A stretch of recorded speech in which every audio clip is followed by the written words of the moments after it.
what the hell are you doing over here? Oh, just dialing her in. If anybody knows what they're watching, they're going to see something different here, but I'm not going to say. So that's where the MSD plugs in right there. Huh? The good old rider motor. It's getting there. Just go do stuff a lot of old school way. It's kind of, you know, Carl Kinzer, when he was done racing, he'd tell the guys, well, boys, if you want to go to the car wash, I got 75 cents. You think if we can get her clean? So you're the owner of this whole deal, right? Yeah, don't tell anybody. Oh, no. There's a lot of stuff in here. Do you know pretty much all of it? I see Keith Kaufman on the side of that door. Well, we want to feature at Port Royal with that car. With Keith Kaufman driving? Yeah, I kept it. Yeah, Keith Kaufman driving, sure. Nice. Yeah, they're having John Trone tribute race at Williams Grove Friday, May 24th, I think it is. Really? That was 10,039 to win. And they're going to have a little get-together for me celebrating all the years I've been racing. Wow. So how many years has this thing actually been going on? Well, my family started back in the 50s, but we had a break when I went away to college and got a job and got business. Got the money you needed to do this today, I'm assuming, I bought right? the condo in Ocean City before I bought any race cars. That was my...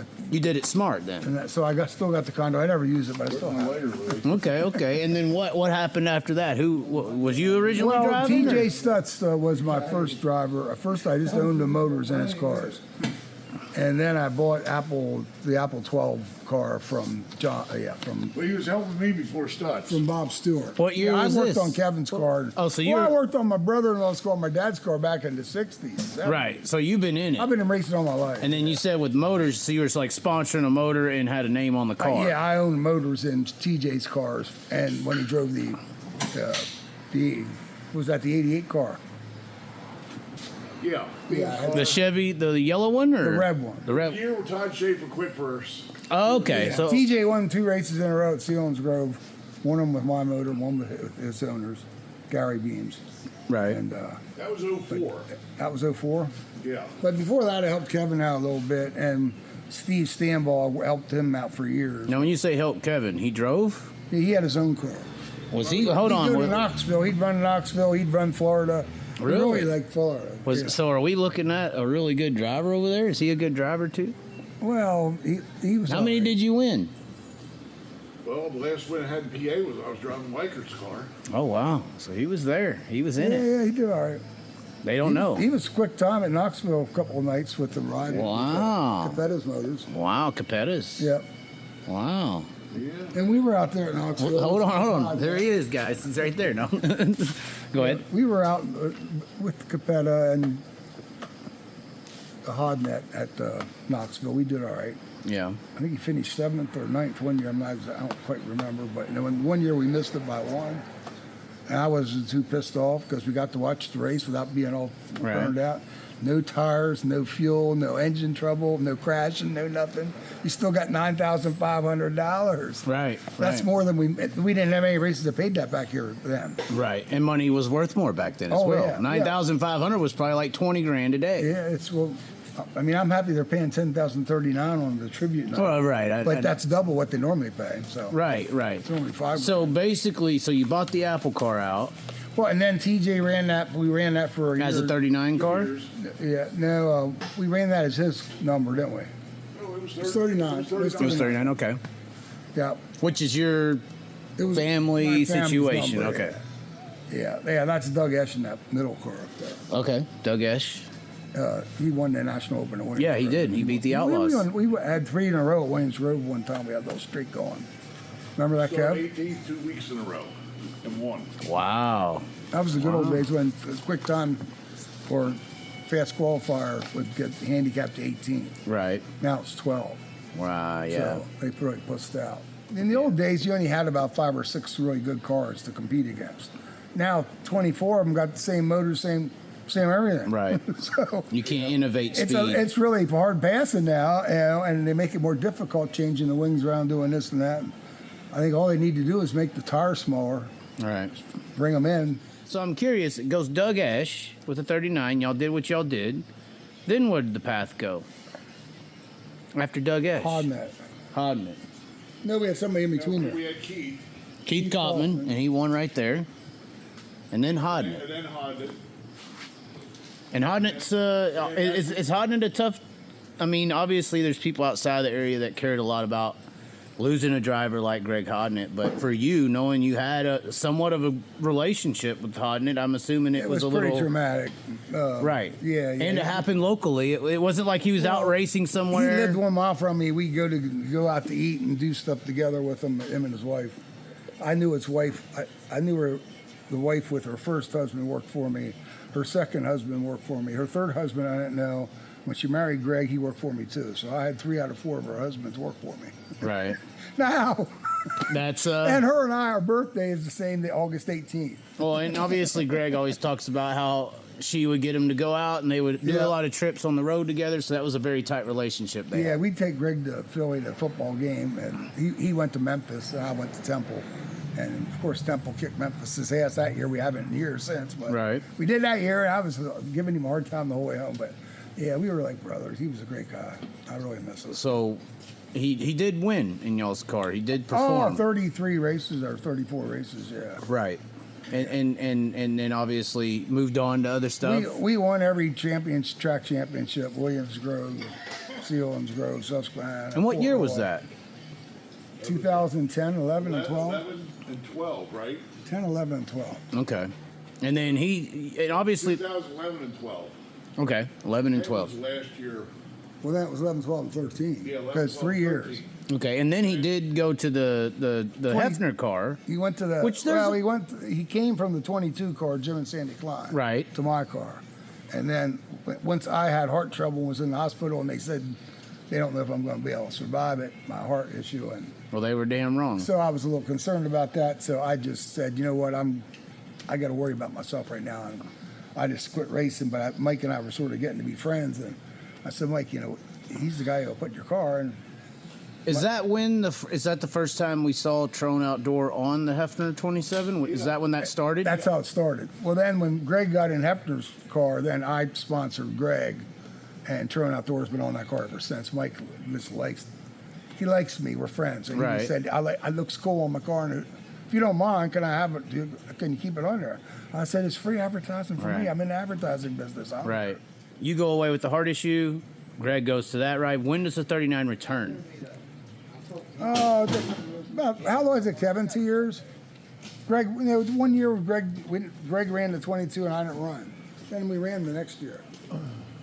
After Greg went to the 27. Gladfelter? We were running 2 cars in 08, 09, and 10. We ran 2 cars. Tim Gladfelter come out of Micros, and John was always real good friends with their family, and we gave Tim a chance running the car, and it was his 4th or 5th time ever in a sprint car, but everybody was at Lincoln that night. And it was actually the first night I worked for John full time. Everything went Tim's way that night. He won his heat race. He was low points. He started on the pole. The track went rubber down pretty quick. And he just took it to the victory lane. And the kid won the race. He swamped him. Every restart, he'd just pull away from Tim Gladfelter's always been a guy. I'll show you a picture over here. There's been pretty good. There's a picture over here. Oh, wow. The shop opens up. Right here. That's Tim taking the checkered. In his basically second race of his life. Well, that was about his 4th race, wasn't it, John? I think it was his 2nd race. It might have been the 2nd. I don't know. I think it was only his 2nd laid out. Nice. Look at that thing. Yeah, my mom was there. It was great. She was like 90 then, and she'd come right down, right out there, and she'd wave and check the flag. Well, here's my dad's car from 1963 with Bobby Hirsch at Williams Grove. Oh, wow. Yeah, those cars were built a little different back then, huh? Yeah, we had built them in my dad's service station. here's Kaufman in the car. No, that's is that Kaufman? Yeah, that's Keith. That's Keith in the car. And then Corey Hawes come along. Oh yeah, And then 3 years with Cory. And then Corey. Tried really hard with him. Yep. And then We won races at Williams Grove and Lincoln. So that's coming up to the year of COVID, and then that's when I was going to come back and help some. And Cale Thomas started driving the car, and then COVID hit, and everything, Yeah, and then we had Justin Peck in the car. Well, that was kind of a short spurt, though. That didn't. Well, we just filled in until he got the full-time ride with Luke. We Okay. knew he was getting it, so we weren't trying to take him away from that. Right. And they Okay. wanted to go all-star racing, and I didn't want to go all-star racing. Right. I'd rather pick and choose and stay close. We have enough races around here. Right. And then it was only for a few weeks, and he had the deal lined up with Book. And then we got put Chase in it for a couple races at the end of the year, and then he ran second the very first night in it. And then we had Chase for 2 years. And then last year we had Cam, so we started with him at the end of 22. We started because he come out 358. John saw him. We Won 6 races his first year in in 358. 22. In 22. Then we had Troy Wagerman. Well, we put Troy in because they blew a motor and we wanted to help them. Oh, So yeah, that's we what- were running 2 cars last year at the beginning of the year to help guys. Troy got to ride in the 27. Cameron ended up going. Cameron stayed with us. And Yeah. he did good. Well, we go down and run Bridgeport, and Red come out and I tell you, get your ass up on the top, get going. And he did. He ran really good. And then on the way home, I knew they were talking to the 75 car. Oh, so he was already discussing movies. Oh, yeah. I said Monday morning, I said, well, what are you doing? Are you going to 75 or what are you going to do? Well, Kev, yeah, I'm going to run the 75 car. I said, okay.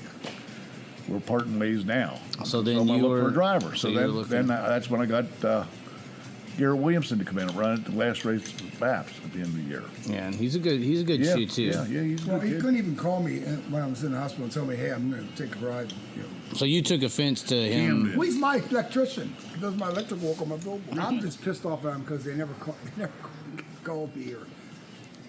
It's like, Well, and I guess he does have a couple right. nuts. He does have a right to be a little upset You could about at it. least come and say, hey, you know, we're sorry things didn't work out. but- You think it was? You hear this all the time, like especially somebody that they may view as like a figure in their life. Like it's really hard to tell them to let them down. You know what I'm saying? It's hard to tell somebody I'm out. Well, Do you know what I mean by yeah, that? Like it's kinda, hard to kinda, you know. they'd rather him find out online than have to tell them themselves. Yeah. It's that hard, But you know, gotta for have them. balls and tell it in his face, you know, because that Well, way. I would be fine with that, but I would just explain a few things to him, and then he could still make the same decision. That would be up to him. Right. But I think they each could have the courtesy, and But it is what it is. They made the choice. They went to the 75, right? So I you know, mean, I don't wish him bad luck or anything. I hope he does well. I hope he wins a lot of races. But you see Macri and them, they're working out. They got arms on them like that now, because that's why you can run that rough shit and don't bother right, them. right. Fitness is the key. And you Yeah. take notice that most of the race car drivers that are winning races are in pretty good shape. Well, you ain't noticed no fatigue with Callum, have you? Or? No, hell, he's fit. Hey, you ask Doug Wolfgang. He'll tell you, back in the day when he was racing with Kinzer and Sammy and all them, he'd say, Kinzer had me beat 50% of my wins, but I could outrun him at the end because he was fit. He could wear Kinzer out. Right. Yeah. And so that's a Kinzer big was a deal. badass son of a bitch. So that's how we got to this point today. The whole story right there of the Pretty Trone much. 39. Yeah, this is it. A lot of heart, a lot of determination, a lot of loss. Oh, Obviously, Hodnett. Yep. And then obviously recent, even connections and stuff with Yeah. Gladfelter and even to Cameron Smith, you know. So, Yep, and now this is where it's at. yep. This is where it's Where at. are we at today? Not Yep. 6 months Where we're ago, at not a today. year ago, today. Callum, I mean, the first time It is Callum. I know I ruined it and called Yeah. him Callum, but Well, like when I say get on my phone and say, "Hey Siri, call Callum." Well, Callum comes up, it's true. That's how it works. and then Huh? I say, "Hey, call Callum." Back to aluminium. Callum, you. Oh, You can only call one person at a time. oh my You heard God. me say Siri. I mean, they're like family to us. You know what I mean? Yeah. That's the way we get. He's a good guy. His dad and Brody. I was really proud of him at Sealands Group because that was the biggest track he was ever won in his life. And fucking A, went out there 6 quick. Yeah. You know what I mean? Outqualified big names. Yeah, guys that run there all the time. I mean, the cars showed speed every day It's we're there, in it. man. The car's there. Yeah, we're gonna get her. This is how we ride, this is how we do. Riding mud, sliding up